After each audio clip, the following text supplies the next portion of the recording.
Doctor Yunus বিরাট মানুষ, doctor ইউনূসের সাথে যারা যারা আছেন তারা কিন্তু এই শেখ হাসিনা বা অন্যান্যদের নাম আমি বলছি না বিভিন্ন কারণে, আপনারা বুঝে নেবেন, তাদের মতো নয়, তাদের নামে চুরির অভিযোগ নাই, তারা লুটেরা না, তারা মিথ্যুক নয়, তারা প্রতারক নয়, তারা নিজের নিজের জায়গায় সফল, এরা ভালো মানুষ বলে পরিচিত।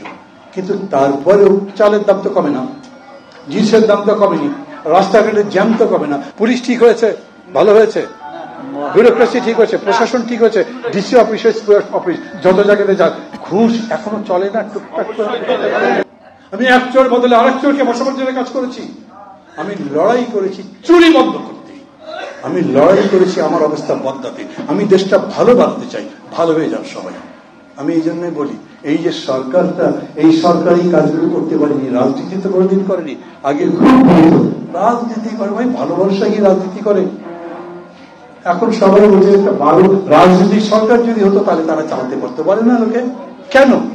যে দেশ চালায়নি, দেশ সম্পর্কে জানে না, যে মানুষ সম্পর্কে জানে না, সে দেশের ভালো করবে কিরকম করে? অতএব এই সরকার ভালো মানুষ কিন্তু কাজের মানুষ নয়।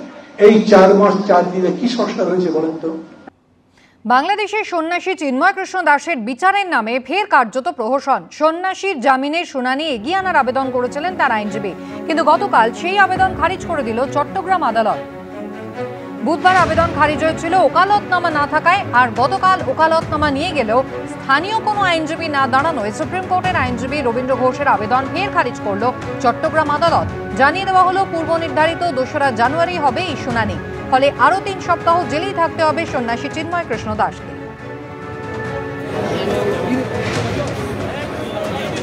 কোর্ট ওনাকে পাওয়ার দেওয়ার জন্য অনেক চেষ্টা করেছেন, বারবার ওনাকে বলা হয়েছে যে এইবারের যে কোনো একজন আইনজীবী আপনি এনে ওকালতনামা দিয়ে শুনানি করেন, আমি আপনার জন্য অপেক্ষা করব।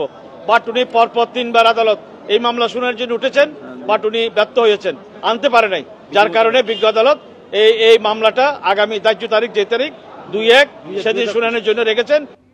জজ সাহেব সকালবেলা যখন 11টায় উঠে এখানে কোর্টে, তখন আমি মুখ করে বললাম আমি আজকে শুনানি করতে চাই।